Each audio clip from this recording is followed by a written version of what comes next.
certain extent, right? Unless you did. Oh yeah, now we're live.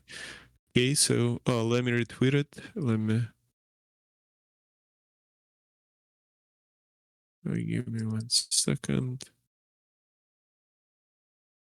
You know, I have like 5 tabs with Twitter in my browser, and when you click each one of them, you usually see leftovers of previous messages that I wanted to write and then stopped and switched. And it's like you're reading like your day history and your thoughts basically by the tab. It's pretty funny. And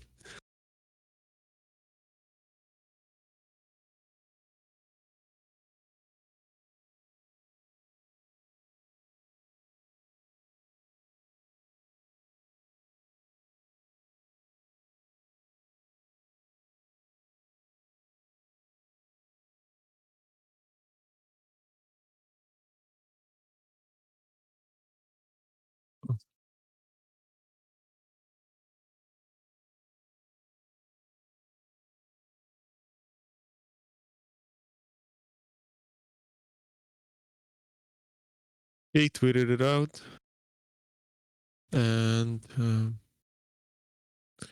let me start watching you. Let me stop all other things.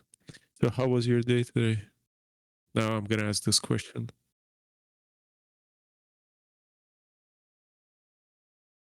I just did myself. So we have double tweet.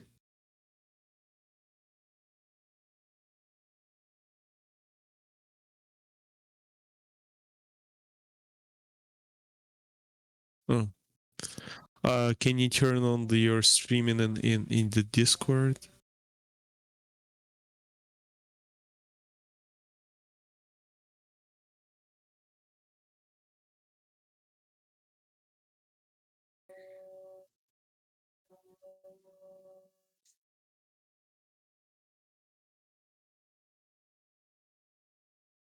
So what do you think? I see people discussing. What do you think about the Putin speech today? Did you watch it? Did you listen to it?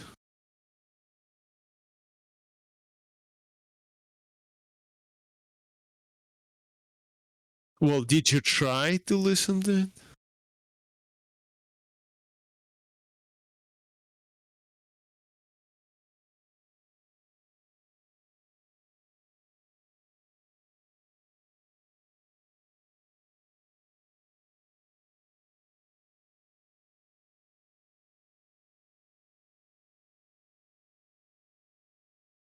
Yeah, I only listened to I tried to listen to it, but it was just for Ukrainians it's just you listen to it and your blood starts boiling, you get infuriated, and you literally want to just go out and do some bad things. So I mostly my wife, she can watch this stuff and she's like calling her mom and discussing this, and so I know, but mostly from going nearby my wife when she was listening to it. But it was like all, as I understand, he did not say absolutely anything new. He was just mumbling there about his old historic lands, all that Nazi bullshit, and all the same old story without adding anything new to the picture, other than saying that they're out of the arms agreement, right?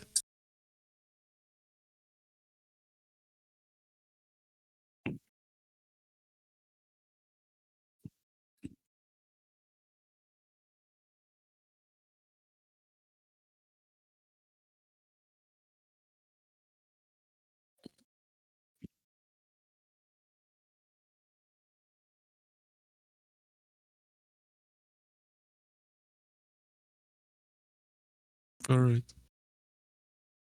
I'll be back in a second.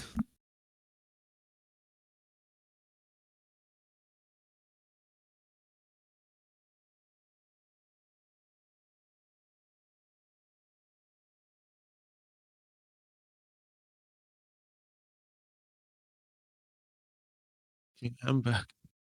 So someone is saying that his speech was written by ChatGPT.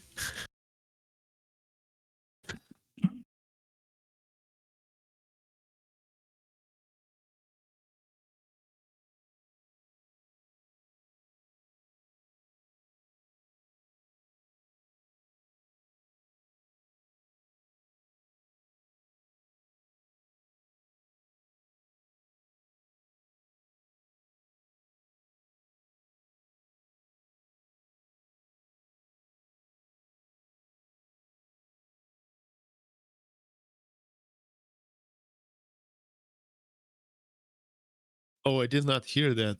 Was it in the news or was it or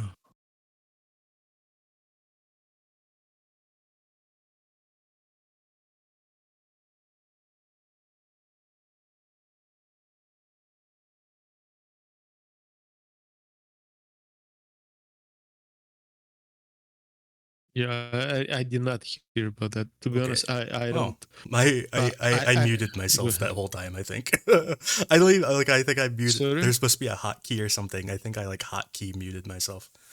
Oh, But yeah, I should be back now. Sorry, guys. I didn't mean to mute all right, myself. great. Anyways, So as I was saying, the yeah, I think I muted myself the entire time. Anyway, nice. so I'm here, everybody. Anyway, so yesterday, when Biden was in Kiev, there's a story now that's breaking. There's like a CNN article about it that the Russians launched an ICBM, a test launch, and the test launch failed. I think it was the what was it called the Satan 2 or whatever it's called. But the test launch failed, and they were really embarrassed about it. Like I think they're what the news is saying, and I don't know if it's true. Like I don't. I mean, I can't prove any of it, but uh, they're saying that basically yesterday they wanted to launch it so that today Putin could talk about how powerful he is, and like Biden doesn't scare me. I can launch these missiles or whatever, and the launch failed, so he didn't mention it. Uh, Yeah, it was. I also read that, but yeah, it sounds like a not. It may just rumor, but it may as well be true. I mean, why not, right?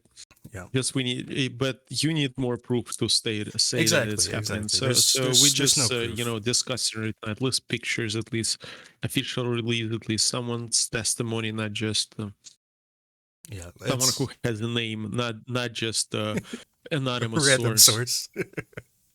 uh, but anyways, today there actually were missiles, and they hit a whole bunch of interesting places.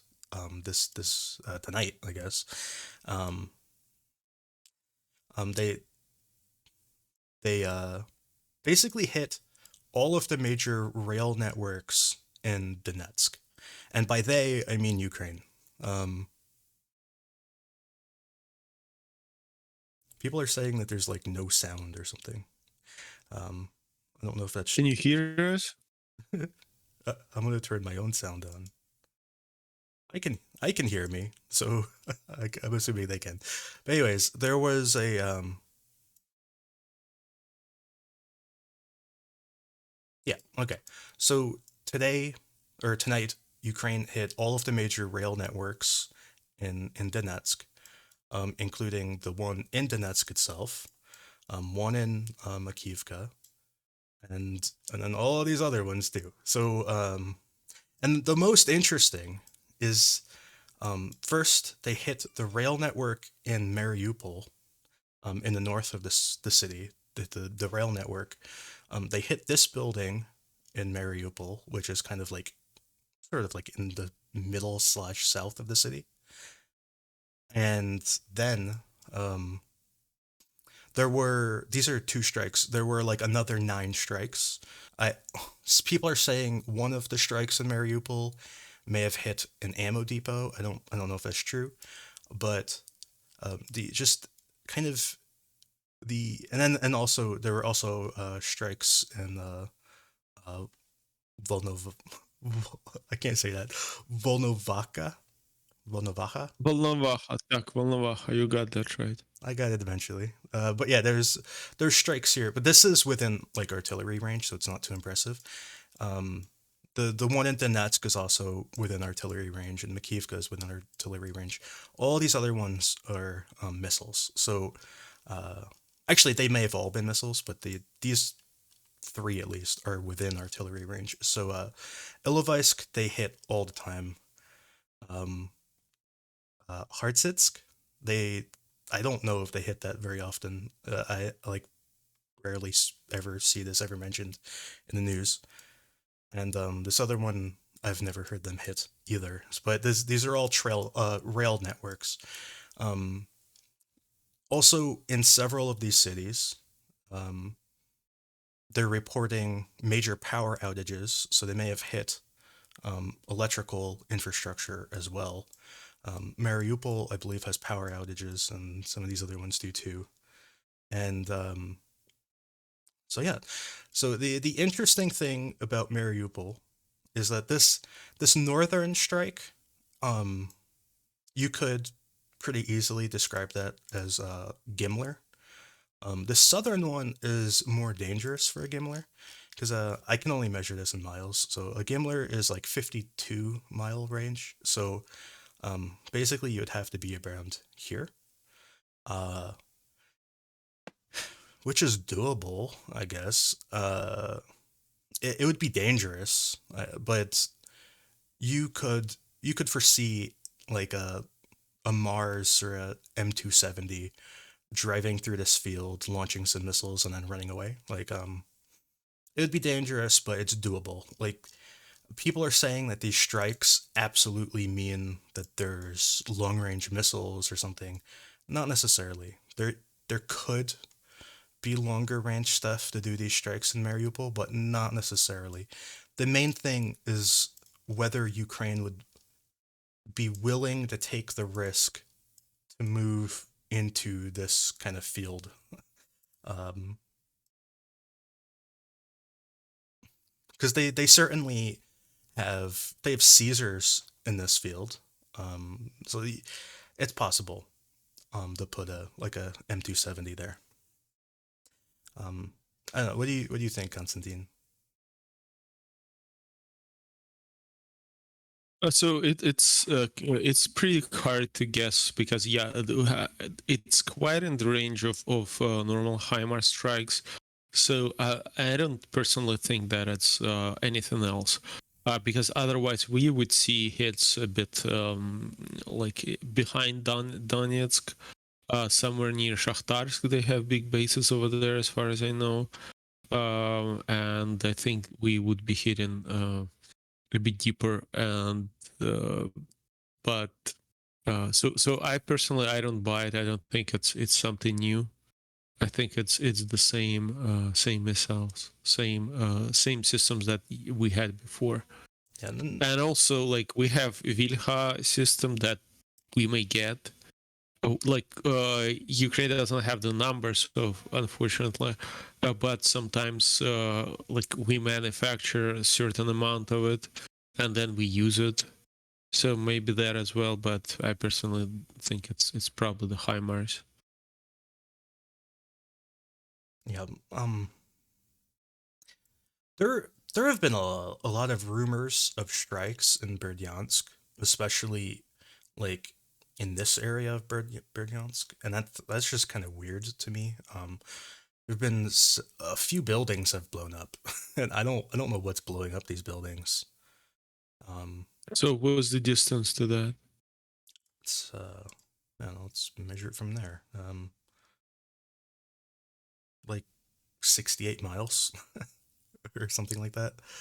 It's like like Well, yeah, you could but say you remember 70. Ukraine sunk that ship over there, right? What was his name? The The landing ship, one of the Russian Orc landing was it? It ships. was like Orc something. So that can be something like upgraded Puchka as well, Yeah, probably. yeah. I don't know, but there Uh, there The, there the, have the been idea is two buildings blew good. up there in this week. And yeah, there's I don't know. I don't I think the strikes in Mariupol were just normal HIMARS. I just think they just took a risk driving them up really close and shooting them. Not HIMARS actually. Just call it Gimlers, because it's probably an M270. Because they take much bigger risks with the M270 than they do with HIMARS, and I'm not really sure why. Maybe because the M270 is more mobile, like because it's a tracked vehicle. Maybe they're less afraid of it getting like stuck in the mud or something. Um, I don't know. Maybe they just have more of them. maybe Why do you think we take more risks with the M270s? I mean, that's what I don't know, but they do though. I know that they do because there's there have been a lot of videos of just M270s getting a lot closer to the front line than HIMARS, Mm. and I'm Oh, so they were the positions where they fighting were geolocated, and they were usually closer yeah, than where HIMARS gets. like for example, there was a geolocated HIMARS launch, and they launched it from like right here. Like that is pretty far from the front line. Whereas like firing it from like right here, it's like a big difference. Like you know what I mean? Like one is like I don't know, like 30 miles behind the front line or 15 miles behind the front line, and the other is like half a mile. So it's a big difference. Uh, and maybe I mean I really don't know. If I were to guess, it's just because the M270 is tracked, and maybe they just don't want to take a And risk. it also has double pods, right? So it can Yeah. launch 12 ones. So if you got to strike quickly, I don't know, it may be also taken. Not saying that there is an obvious reason for that, but it may be taken into the account as well.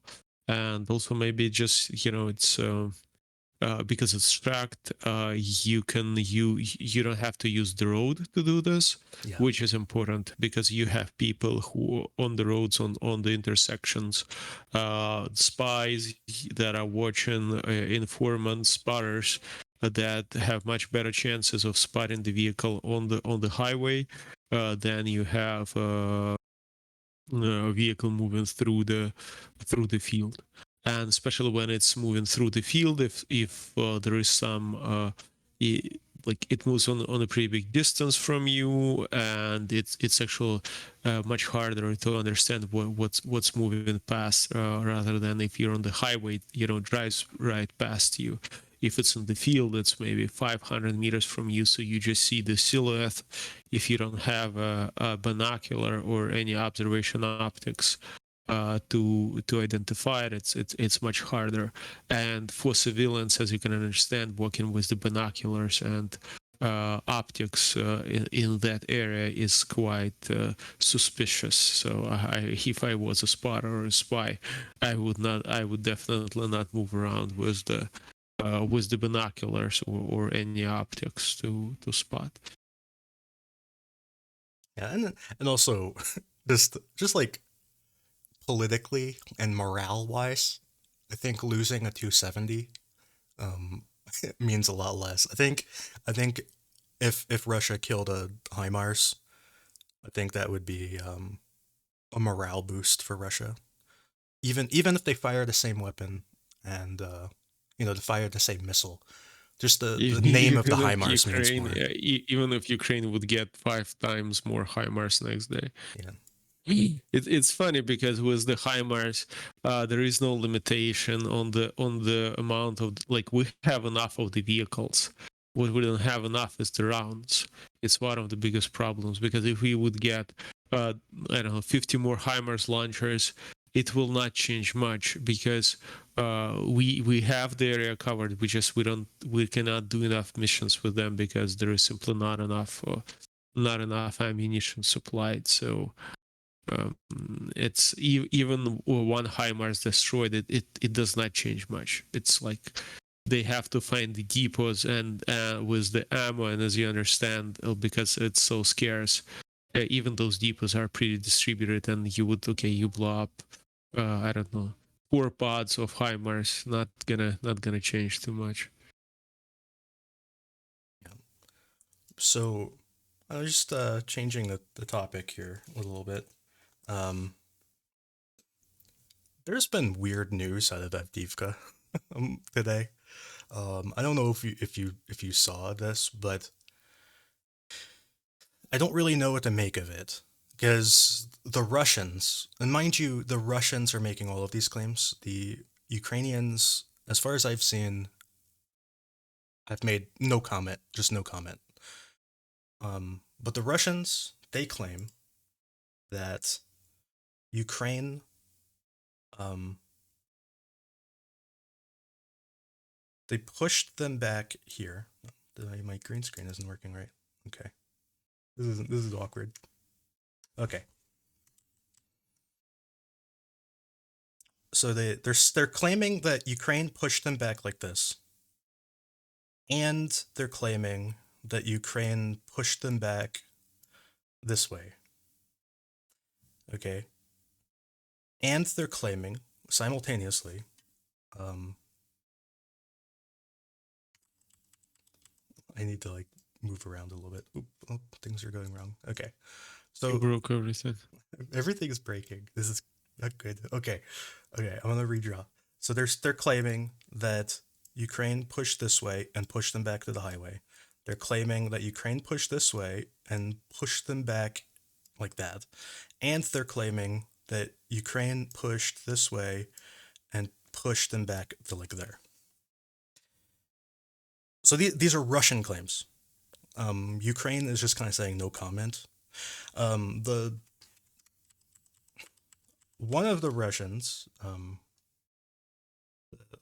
they said that, you know, Ukraine may have pushed us back, but we held this section of the highway.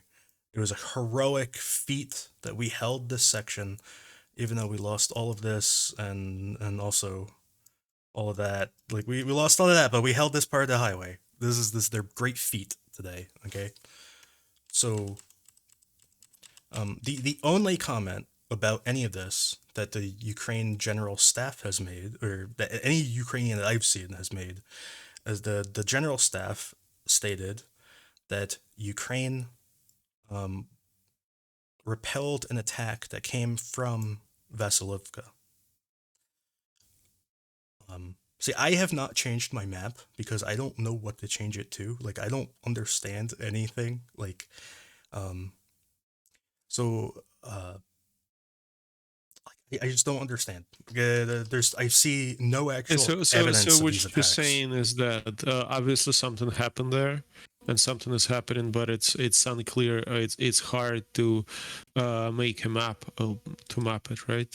Yeah, I mean, I Because don't. you don't know exact boundaries Yeah, I don't know of what happened. The only claims are coming from the Russians, and they're all from people I don't trust.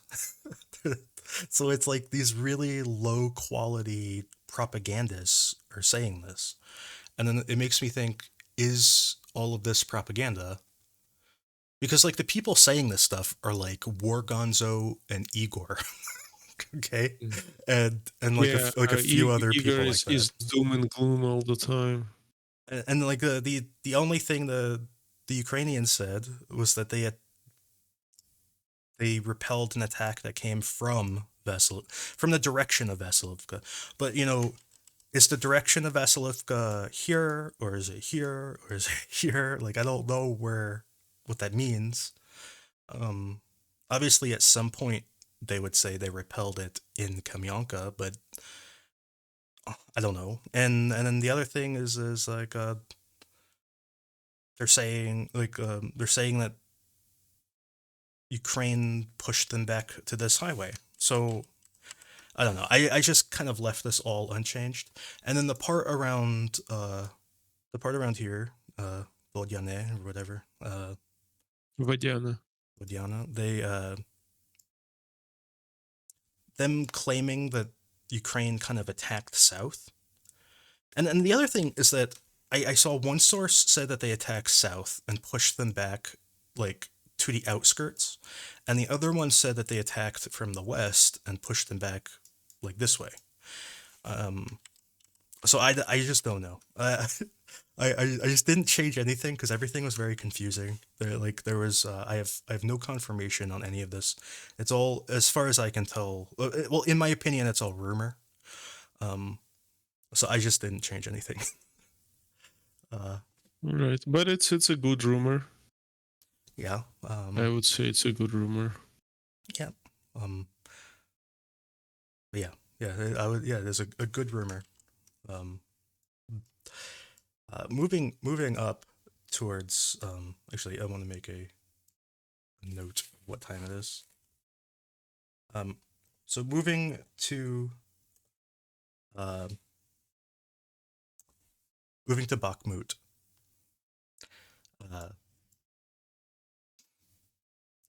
as far as I understand, nothing really changed in Bakhmut today. I don't know if you have heard news of changes in Bakhmut. Um, So I don't know. I don't know about the news of changes in terms of the map. I just know that from a friend, I've seen the video. One of the units that we help in Liberty Foundation Ukraine, Liberty Ukraine Foundation. They shared the video with us. Unfortunately, I cannot share it because we will use it to draw attention to our efforts a bit later. But we destroyed like almost two companies worth of equipment. It was not like Vuhledar, but they had a similar size of the attack.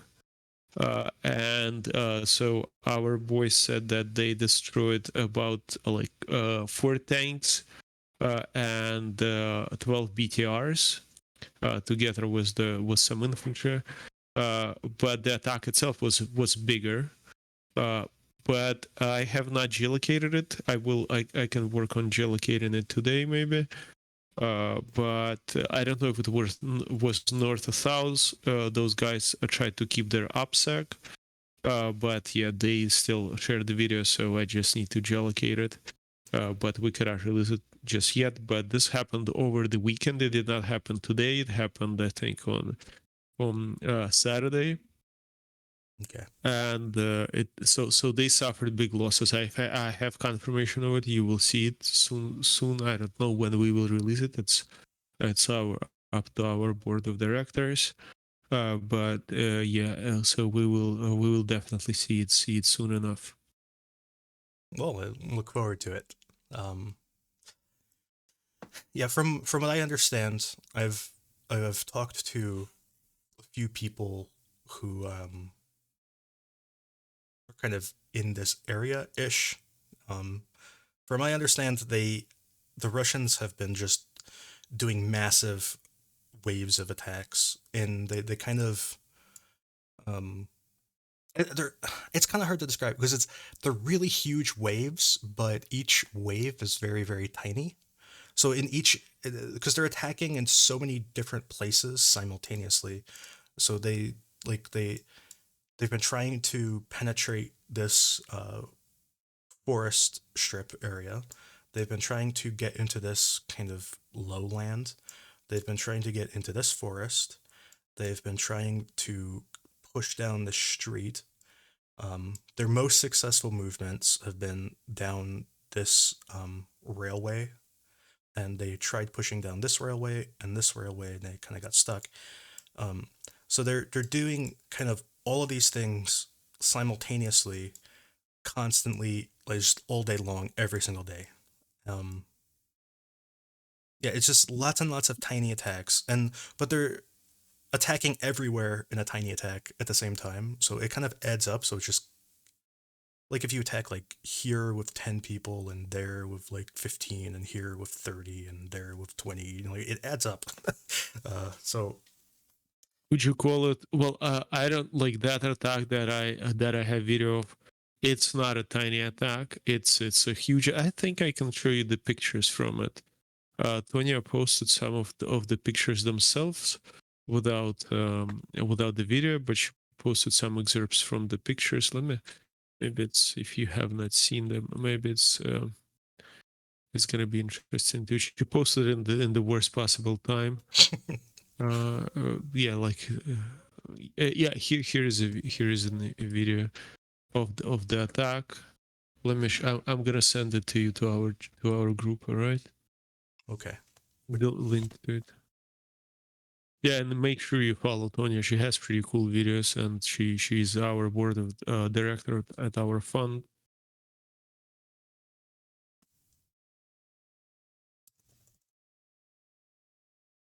All right. Well, you talk while I set this up. Huh? Say something while I set this up, because it's gonna take me. Yeah, sure. So I posted. I gave us the link. Oh no, I'm not Konstantin. I'm Chuck. I'm just joking. I don't know why this dude keeps calling me Chuck.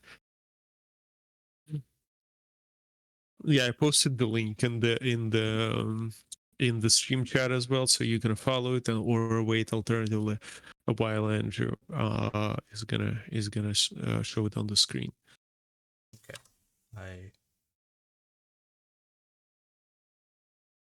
Okay. And this is around Bakhmut, so if someone wants to geolocate, I mean, they're welcome. I did not have the time, so you can see this is not exactly a small attack here.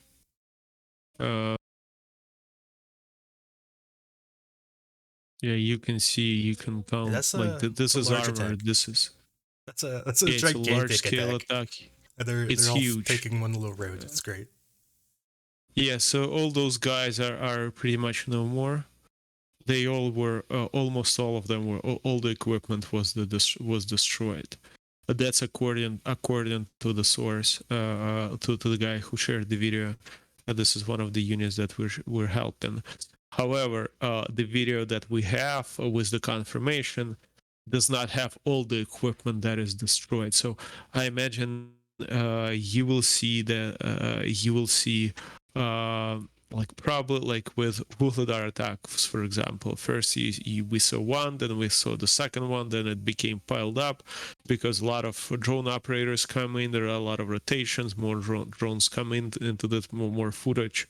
So we should see confirmation probably next week, during the entire next week, of what happened to this attack. So. That was Yeah, and make sure you counted follow 15. Tonya, please. She's a really good, interesting source to help Ukraine, and she posts quite interesting videos and content. Absolutely. The over the past few days, Russia has been pushing small units. Well, it's not really right. It's Wagner. So Wagner has been pushing small units down this this little railway here. They've been trying to. They kind of control down to this kind of the beginning of this forest strip, and then so they can kind of freely move to here, kind of, and then afterwards they try to just kind of sprint down and kind of try to wrap around Yehidny and attack it from this kind of northern route. Where I guess I can open up the 3D map.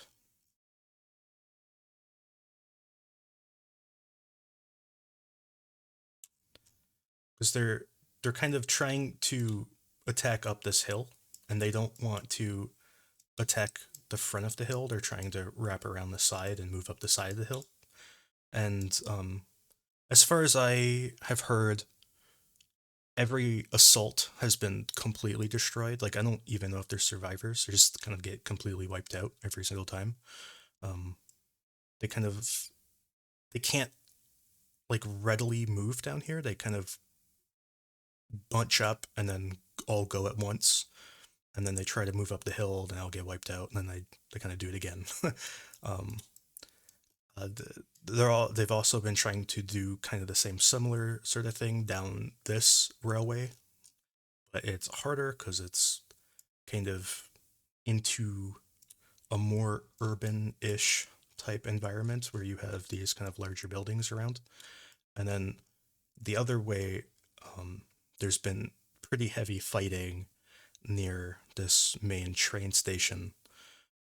This train station is kind of the main defensive position for this whole area. So this that's kind of the main thing going on in the north of Bakhmut right now, the Yehidny area. So it's just kind of fighting along train tracks, and the Berhivka area, they're trying to push down into this forest, which is on the side of a little hill, and the Russians claim that they've moved into the middle of this town. I've heard that that's not true. I'm not really sure, and they've been trying to move through this kind of lowlands and through this kind of low forested area, and also kind of attacking from the back with this area that they control around the train tracks. So the Ukraine's main defensive position here is kind of further back. It's like more back here, where Ukraine has moved in um, several battalions of reinforcements, and Yehidne is also a critical defensive position, especially this train station. Um, so that's kind of like all of what I know about Bakhmut. Everything else, I don't really think anything is changing. In the eastern side of Bakhmut, Russia is the intensity of their attacks is going down. The intensity has gone down to the point where Ukraine has withdrawn a lot of forces out of Bakhmut and moved them up to like Yehidna, and Russia is also trying to push towards Ivanivska and Chasiv Yar, and also Stupachki. So that they've been trying to kind of hop over this this canal, and I don't think they've had any success. They may have a little, but not too much. So that's kind of the Bakhmut area as I understand it.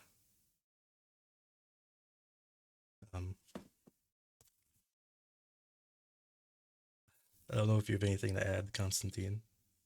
No, I don't like the maps as your thing. So I wanted, it's a great presentation. I wanted to ask, there was a question asked by Commissar Blitz. He's asking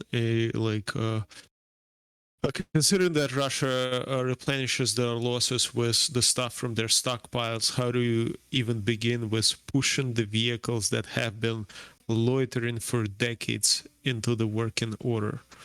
So the question is, if I understand that right, he means that how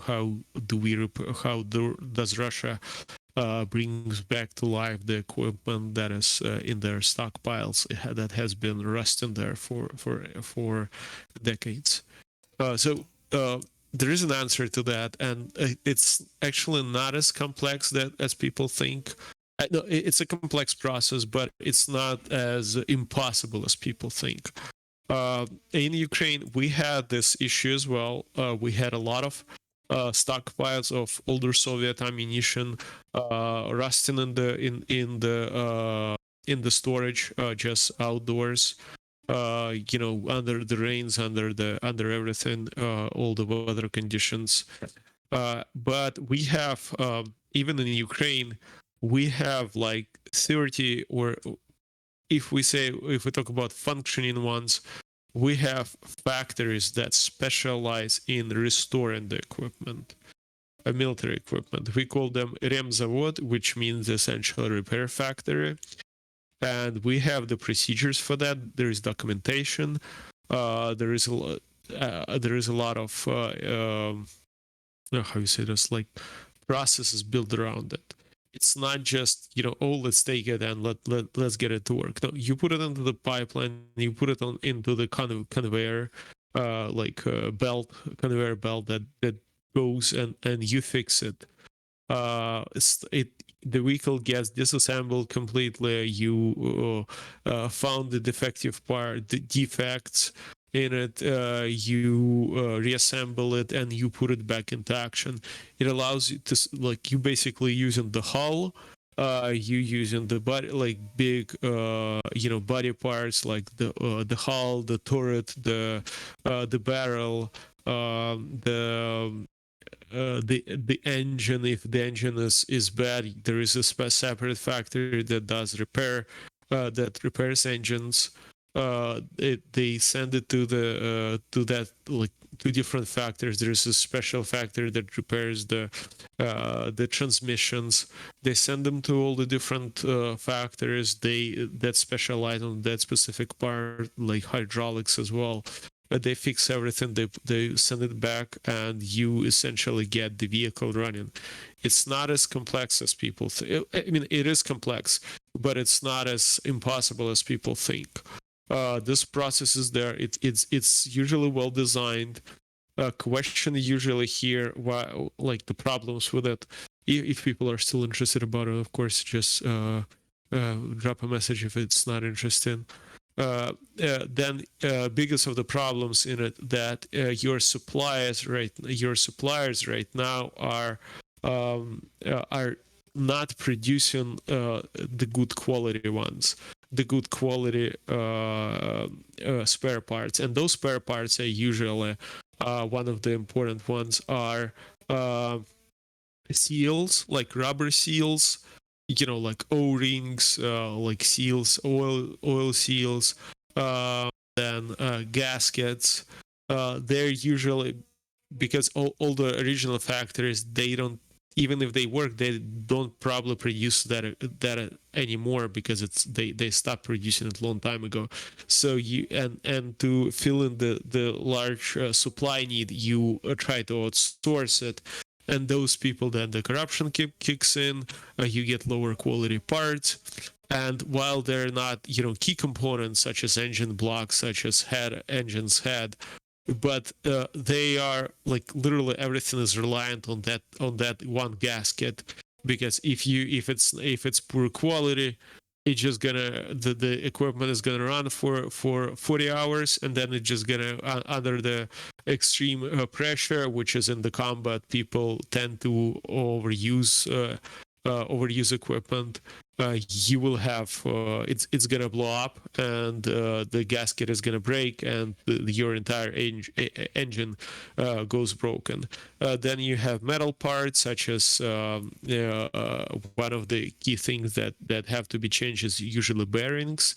Russian bearings are somewhat all right quality. It's a lie that they don't produce bearings and they're really bad. No, they produce bearings. They're working, but the quality is lower. So this results into your shafts not being properly positioned against each other, and it's like it brings a lot of issues.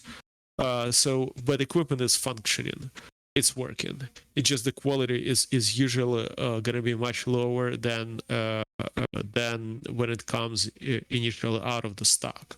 But because they lose it so quickly, I mean, what do you care? It's gonna die next 20 days. So on the paper, they repair it, they send it to the combat pretty quickly. But in reality, it's not as all that rainbows and butterflies, because as soon as it gets into the hands of the poor mechanic and someone really nervous, it breaks down. So I'm gonna stop my rant here, and let's continue. Okay.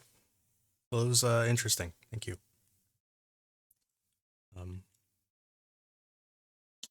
Should I move on? Should I don't really. Okay, I'll move on.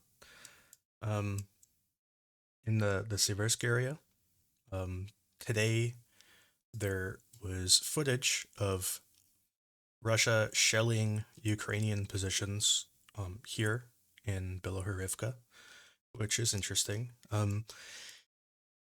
We kind of knew that this was a Ukrainian-held position as of a while ago. I think on my other map I marked when we knew that.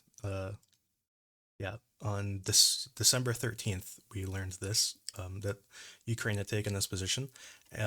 But what's more interesting to me is that Russia has made all of these claims of pushing Ukraine out of Bilohorivka, so it made me kind of question whether maybe the southern part had turned into a gray area, maybe they had pulled north. But no, they're still there and they're getting shelled. So um, that's kind of the news I have for the Siversk area. Not too much is happening. They're attacking Rostolivka and Fedorivka and Vasukivka. They're attacking like all the same sorts of areas, and not much is happening. Spurna did uh, just just light. I think like light to moderate combat, not super intense. Um, so yeah, uh, the the Kreminna area, um, Ukraine. Well, the Russians claim that Ukraine made a counterattack today through this forest.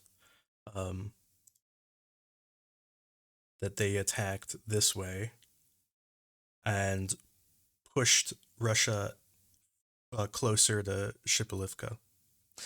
Um, Before I had the Russian control kind of like here, and I've moved it back to like there. So um, the Russians are claiming now that they have set up a defensive line that is a little bit south of Dubrova and a little bit south of what's this town called, Kuzmine or whatever. And they're setting up a defensive line kind of here near Shipalivka. So the Russians are claiming that this is kind of their defensive position now, and everything else is more or less controlled by Ukraine apparently, or a gray area. Um, so it's just kind of interesting that Ukraine is taking back this forest after Russia had committed resources to taking the forest themselves. Um, Although ultimately nothing too much is changing here. Like it's not like a huge story. It's just kind of interesting. Um, Moving north of Kreminna, I don't really have any news from the Chervono Popivka area or the Plashanka area. I don't really have any news from any of these areas other than yesterday there were lots of reports that Ukraine had entered Kryvoshivka. I don't know how to say that. Sorry. Revashivka. That was close. Anyway, the there were lots of claims that Ukraine had entered this town or even captured it, and the claim is false.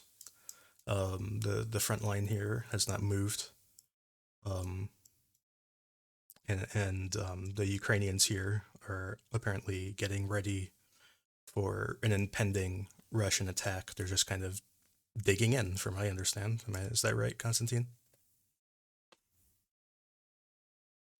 Yeah, so yeah, I'm sorry, I got a bit distracted by a message.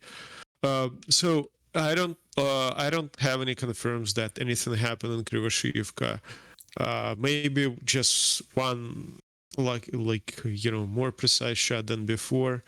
And I've talked with two guys already. They're both from reconnaissance, and they fly drones over there. So I doubt that anything happened.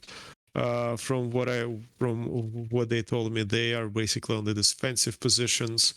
They're expecting Russian attack at the moment, and there is no no offensives going on. Just your back and forth artillery duels and Russians attacking us little by little. Not too much, but little by little. Yeah. So we have a question. What happened to the peace talks? Well, there never were peace talks. It was basically Russian propaganda. They want the world to think that Ukraine is somehow the bad guy, so they constantly come up with these stories about how they just want peace and Ukraine is the aggressor and whatever. So there were never peace talks. It was all just BS that they publish. So Yeah, I totally agree with that. They have propaganda. There is absolutely no intention on the Russian side to have any peace talks. And when people talk about peace talks, they had remember the beginning of the war. They also were saying, "Oh, peace talks. We're ready. We're open." At the same time, Macron flew there. German Chancellor flew there, Olaf Scholz. They sat on that huge table with Putin, and trust me, there was no interest zero interest in Russia holding peace talks. They want Ukraine to cease to exist, and the only peace talks for them right now is like, let's put on paper that all this belongs to us, and when we put this on paper that all that we captures belong to us, we're gonna move to the next part of Ukraine. So there is no, you cannot call this peace talks, you cannot in any way describe it as a peace talk, and it's only it may be some kind of talk, but it's not going to be a peace talk. It has nothing to do with it. And the closest you get to a peace talk right now is just exchanging prisoners. So Yeah, and that is happening. That is happening every day. but anyways, so moving to what to me is now the kind of the more interesting area, just because I've learned a lot about it recently. So there's the Kupyansk area. They the Russians are doing a pretty serious attack here now. Um, they're the intensity of the attack is ramping up. We're not at we're not at the climax yet, but they're more or less pushing south this way. They're pushing west like this, and they're pushing south, and eventually they're also going to push south here and probably like this. And simultaneously they're attacking this way. But this the southern part we'll talk about probably in a minute. So I drew a blue line. This blue line. Well, I'll change the background color so it's easier to see. This blue line is roughly where I think the Ukraine's defensive line will be once Russia does their full scale attack here. Um, all of this area north of this blue line, I think, is likely to be lost. Petropavlivka might not be lost, like they might defend the town, but I think more or less this line will be kind of, I think, the furthest advance that Russia will get in this attack. And this line is not really arbitrary, it's actually a river. um, so I'll show you in 3D what this area looks like because the terrain is actually pretty fascinating. And I'm going to turn off the colors so it's easier to see. So here is Ukraine's kind of artillery position on the other side of the Oskol River. And you see this blue line is the other river that I don't remember the name of that they're defending. And this area here is a wide open, almost perfectly flat area for a very long ways where Ukraine has very easy line of sight. And in this application, this Google Earth, it's it kind of looks one way in Google Earth and looks a different way in real life, but I have seen photographs of these positions and I can tell you that it looks about this flat in real life as well. So you could see basically forever up here. These bushes are very short. They're like maybe a meter tall or something. So you can see everything. So in order for Russia to do their offensive that they want to do, they're going to have to cross this giant wide open field under heavy Ukrainian bombardment. And it seems unlikely. Sinkivka, there's very little chance Ukraine will be able to defend this town. Um, it's just too it's too vulnerable. It's probably going to be lost. Um, and this other town that I don't remember the name of, the one that's right here. Anyway, this town I don't remember the name of that, but it's also going to be lost. The Ukraine is doing delaying tactics in this forest here, and in this forest, and in this forest, and in Sinkivka. These are all delaying tactics. Ukraine is slowly withdrawing. They're trying to buy as much time as possible, hopefully to get into a wetter season where Russia loses access to their heavier equipment, especially in this kind of marshier, low ground type area where it's more prone to flooding. In fact, you can see kind of all of the floodplain here. So they're just trying to buy time for that, and eventually Russia will launch a full-scale attack in this area. It could happen this week or next week or who knows when, but it will happen soon. The area a little bit to the west, or east, I mean, a little bit to the east, the Kiselivka area, they're also likely going to attack here pretty strongly, and they could also attack the Kuzimivka area pretty strongly as well. So this is kind of the upcoming attack that Ukraine has been preparing for a while. At least this northern part they've been preparing for. This eastern part, I don't know, but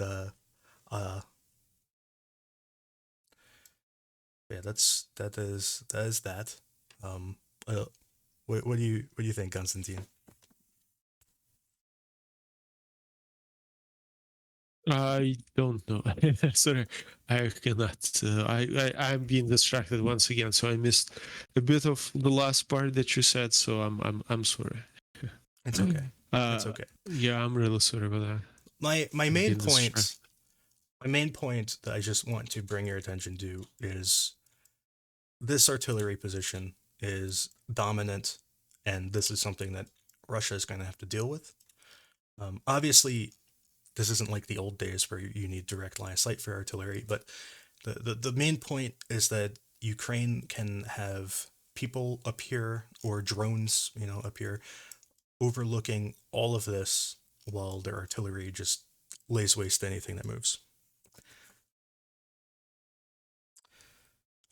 So Yeah, that's what's the elevation difference ratio to the distance?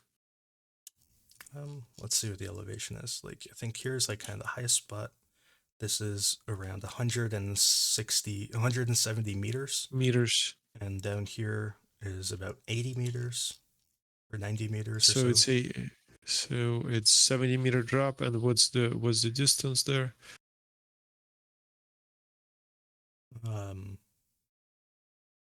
There's the distance. Oh, Just drop it when you click. Yeah. it's about So it's 5 kilometers. kilometers. Yeah, 4 or 5 kilometers, 7 maybe. Um, but I've seen photographs of this position. The photographs really show that this is just flat nothing. Like there's this here is a forest, so those are like trees, but this way, like this valley is you just see forever. There's like the tallest plants here, like like 2 or 3 feet tall. So Mhm. Let me check something. 1 second. Yeah, if you have, and this is this is across the river, so you really don't have any means of if you have a tank that's doing this, it's almost impossible. Like you can have, for example, company of tanks just move in, shoot, move out, move, shoot. Once again, if it's a modern tank, that can fire 5 kilometers. It's absolutely devastating, would have devastating effect. Tanks also can fire using indirect fire, but it's a big elevation that um, it can be like quite devastating for the defense, for example, of this region, specifically like river crossings. If you position your forces over there, I don't think river crossing is going to be possible. You can also position not only tanks, because tanks are one of the most effective things to shoot from such high elevation, but you also can use such equipment as ATGMs, Stugna, tow missiles. Tow missiles have 4 kilometer. Newer ones have 4 kilometer radius, which is exactly what is needed here. And you can just fire, move back, fire, move back. Yeah, it's. I think this is a pretty great defensive position that Russia will have trouble dealing with if they. But the forest itself, like of course, I don't think you can see too much what's happening inside this forest. Yeah. So it would be you would have to have drones over it, so it still gives you certain advantage. And I have a couple of videos I think from that forest back when Kupyansk was liberated, and you can see that back then you could see infantry moving through the forest.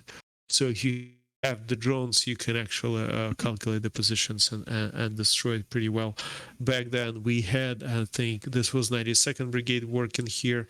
They had I think only a half a battalion of M109s functioning, and they managed to to take and liberate all this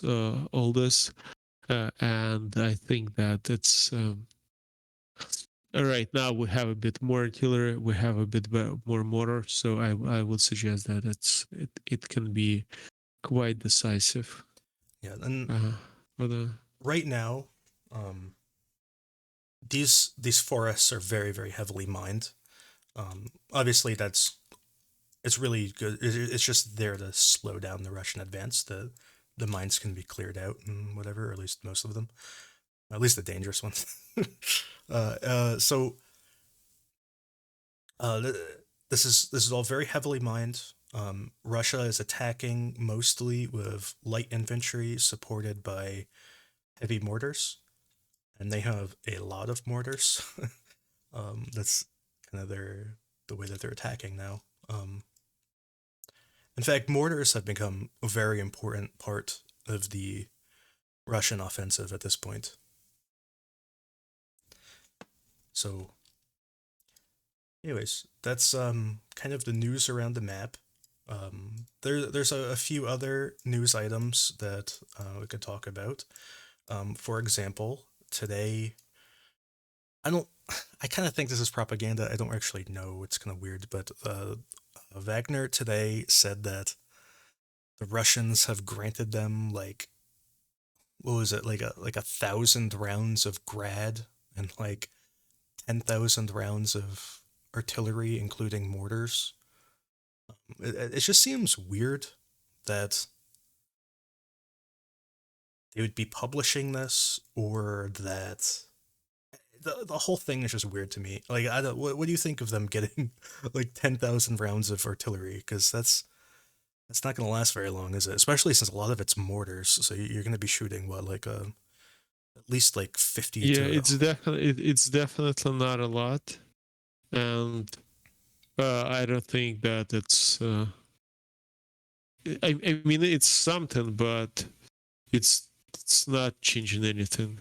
Like literally, Yeah. not changing anything. And they If it gave. would be a 555 millimeter rounds, that would be quite substantial. But I don't think Wagner has 155 millimeter howitzers. 152, but they have some. I think they have like the older ones, like the really old ones. But D20s. yeah, the even older isn't they have anyway. Whatever. Another interesting story about Wagner So I is wanna like okay. give me 1 second, please. I wanna we discuss that. elevation and how things look like from from that elevation point, right? Give me 1 second. I want to show you something. Elevation here is about, yeah. Oh, there is a picture. I found a picture from this the highest spot that opens up the valley. I think it may be interesting to people. Let me show it to you.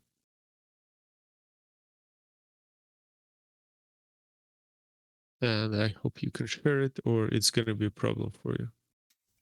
Let me just send you the link. Send it Can you send share? it to me, either email it to me or give it to me on Twitter. Those are the easier ways. Oh, give you where? Or either give it to me on Twitter. Just send it to me on Twitter. In Twitch? Twitter. Oh, Twitter. Okay, yeah, Twitter. That's how it's called. Yeah, the bird app Give me that's 1 owned second. by a musky guy. Yeah, he's the guy. Yeah, so this is a link to Google Photos, essentially. And you can spin around and see. It's one of the highest elevation points there. There is another one. If you move back, it's gonna be a bit bigger. Yeah, and you just turn to the, yeah. This is basically a view. So you have almost direct line of sight with like 5 kilometers away. Once again, there is a forest. There's a problem that you didn't see, but you have drones for that. Yep. And this is, it's really shows you how the valley is open and is right in front of you. Yeah. So this is the looking like north, right? Or You have on the right, you have the. This is the river. You have. Right. I'm confused. Yeah, on the right bottom you have like a compass arrow. The red is where the north is. Yeah, this one. So yeah, so this is like if you would look at the map, and this is east. This is to the east from that spot. Yeah, so that's okay. Yeah, okay, I understand. All right, so yeah, so this is what the Russians are going to have to march through. Apparently, good luck. Yeah, and you can have like observers sitting on their asses just watching, and you can have tanks rolling in, shooting, moving out. Hell, you can even position like something like MT-12 here, because you don't need that much mobility, because you know that they're not gonna have infantry coming in because you have a river, and you can just move it in, shoot, move out. Not the quickest way, not the best way, but still, even that can work here. Or something like a mobile, like all those old L57 or like Swedish guns that are mounted on the trucks can work pretty well here to suppress all the movement. And yeah, and mortar teams also. This isn't even the highest point either. This is just like 1 point. Yeah, and it's not the highest point. You can go in higher. And there's even more as you go south, like along this ridge. There's even more positions you could do, although obviously you would have to shoot further.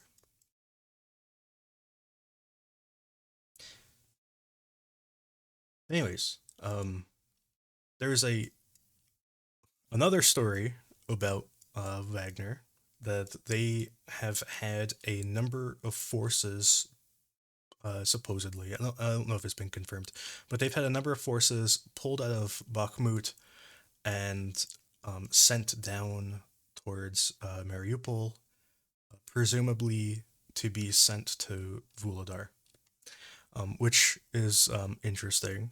um, uh, I I think the news is true because I've heard it from so many different sources. Although I guess they could all be wrong, but I've heard it from so many different sources that don't necessarily rely on each other that I kind of think it is true. I do know that they're at one point. I don't know if they still are, but at one point they had Wagner in like Opitne and Vodjana. So Wagner has not always only been in Bakhmut. So having some of them in Vuhledar would make sense. I've also heard that there's some over near Orkiv. Um, but yeah, so having some in Vuhledar would be interesting. Um, Apparently, they may have been struck in this attack on Mariupol today. There is a rumor that they were one of the targets, but I think that's kind of far fetched. I don't really believe that.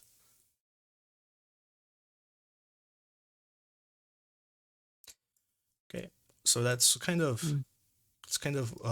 Uh, the news that I have.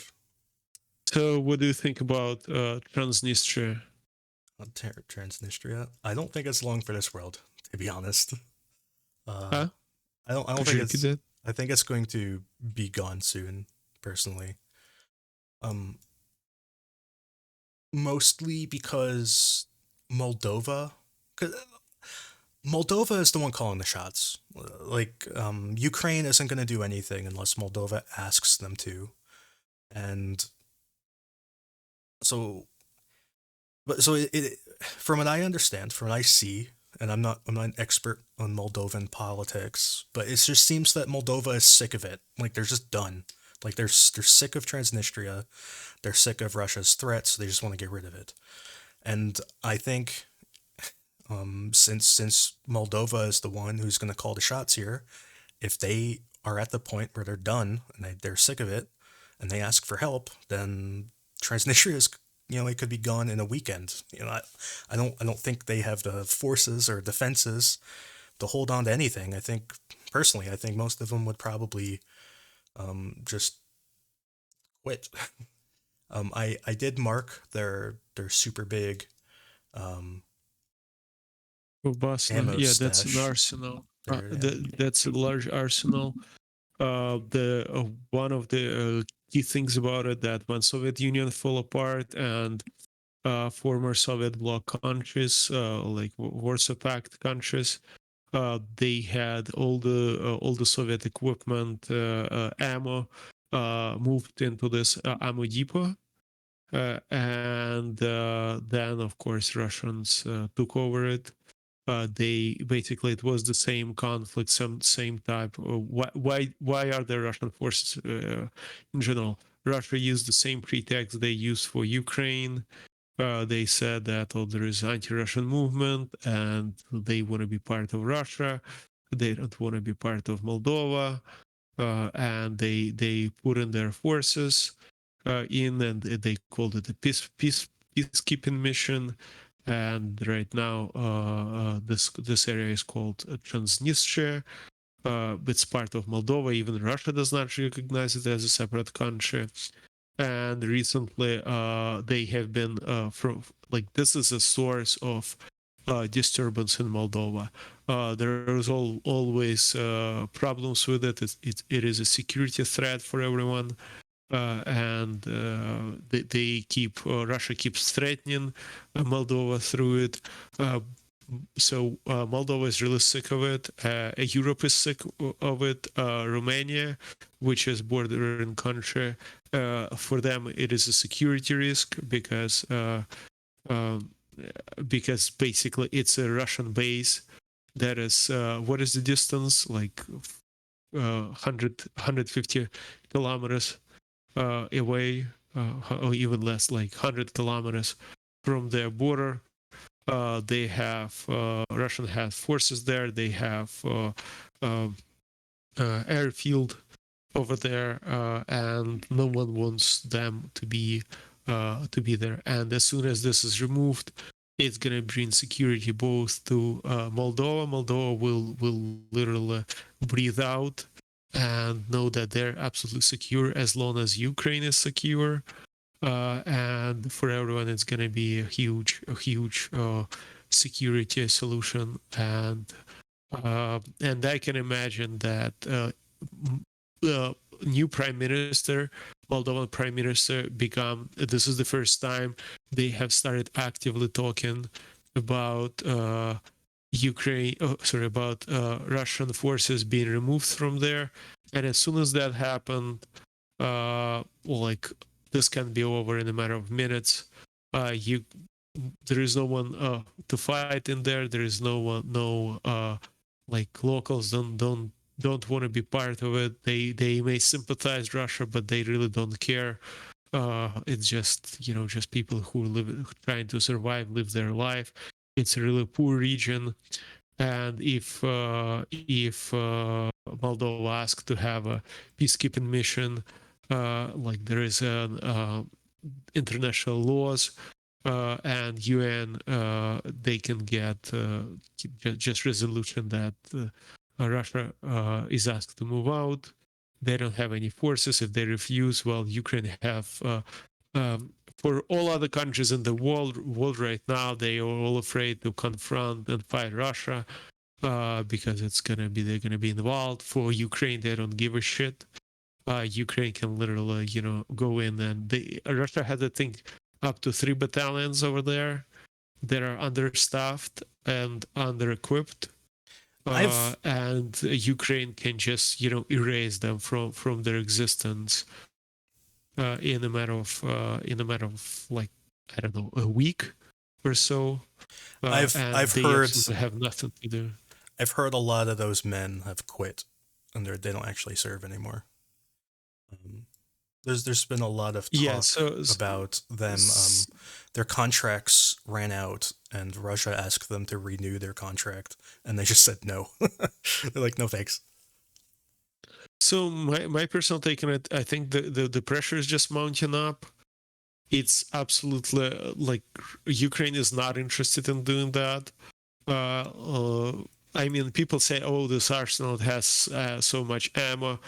I don't think it has, billions and billions of ammo. Yeah, there is probably like 200,000 152 millimeter shells that Ukraine needs. But don't forget, we're gonna use a lot of ammo to take it as well. Still, like even operation like this will require a lot of stuff to happen. Of course, it may happen just like Ukraine commences an attack and everyone just runs away and no shots fired. But you cannot take this for granted.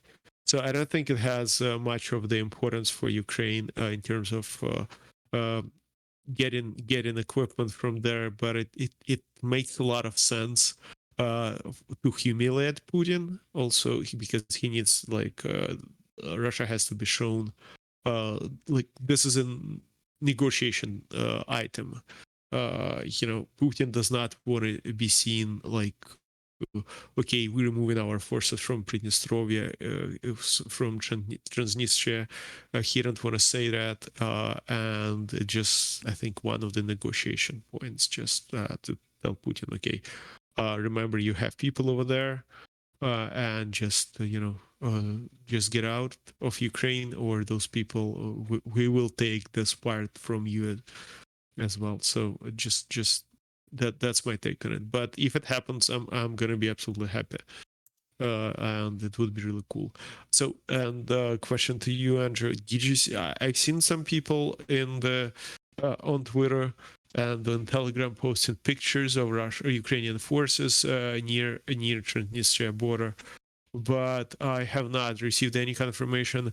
We have 2 brigades over there, stationed over there, like their place of dislocation is there, but we don't usually house, like there is no real other than that. It's just place where they are they are like legally, but on the paper they all are usually fighting somewhere, and it's just not where the forces are located. Just some of them to keep Russians from attacking on that side. Yeah, I have not seen any evidence of them building forces. I think they're just the forces they have there already are still there. Yeah, I've seen a lot of claims, but I have not seen any actual evidence of it. Um, And also, it could be. I don't know if this is true, but it could be that um, Ukraine did just a normal troop rotation. Like maybe they sent someone there to rest and pulled a unit out to go anywhere else, and maybe people saw that as building forces. Like I don't know. That's a possibility though. That sort of error happens a lot. Like all over. Like it happens when people analyze Russian forces too. That they say like, oh, well, Russian just removed all their forces from here when it was just a rotation, or So I don't know.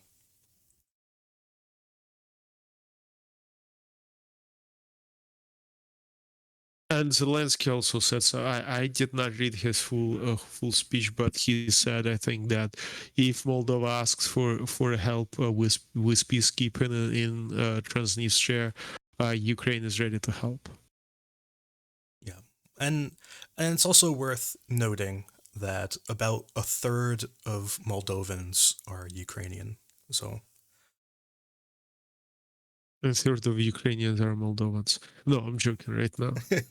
My grandmother is actually her family in 19th century lived in those lands near Moldova, inside Moldova. But I remember it was either Romanian part or Moldovan part somewhere there. So I even have connection to that in my blood. well, there you go. Yeah, so these are our historical lands. How Putin would frame it. Right. So I have nothing else to talk about. Um, oh, there is one photograph I could show. Um, I bet everyone's seen it by now, but it's just fun. This is from the greater Avdiivka area. I don't think it's actually from Avdiivka. I think it's probably, if I were to guess, this is near Vasily to the north of Avdiivka, but I don't actually know. I don't know where this is from, but it's 6 destroyed Russian vehicles. Another successful attack. So what do you think they were like? How did this happen? Did they just said like, guys, let's stick together, let's take a picture? Well, you see, this guy, he has lost the track. So maybe, maybe he lost the track, and his friends came to just give him some emotional support. And yeah, Or what about the guy on the yeah, this on the left, this guy, second from the left? Can you zoom in? No, yeah, this one. Does he have a track? I can't tell. I honestly, there's a lot of damage. I can't tell if this one's lost the track either. This one lost everything. This one So just blew up. lost his head over it. So Um, this is the tank. As you can see, these are BMPs. BMPs can be considered support vehicles for the tanks, and in this case, these are obviously emotional support vehicles for this tank. this like the stupid thing broke. I can't like. I'm so confused right now. Okay, there, I fixed it. Yeah, and this guy, I'm not sure what happened to him, but yeah, these are these emotional support BMPs. Um, the caption said all of the crewmen died. I don't know if that's true, but the vehicles are not doing too good. So yeah, that's uh that's my last photograph to show. Um, Yeah, I think we're good to wrap up. I think it was a great stream. I think I like it the best so far of the ones that we had. I was least distracted at least because I usually have work, people messaging, my kids coming in, my daughter playing French horn, another daughter playing viola. Right now, not many of that happened, and I think we had more than 200 viewers yeah, at one of the points. I think it's the record for us. And please keep coming, keep spreading. Thank you for coming. Yeah, thank you for coming, everybody, and we'll be back on Thursday, at 8 p.m. All right, so 8 p.m. Eastern time, Eastern time, yeah, or Eastern time. Well, all it's right. 8 p.m. in all time zones, just all of them. No, it's just 8 p.m. Eastern time, roughly. Okay, so thank you. Goodbye. Bye. Thank you.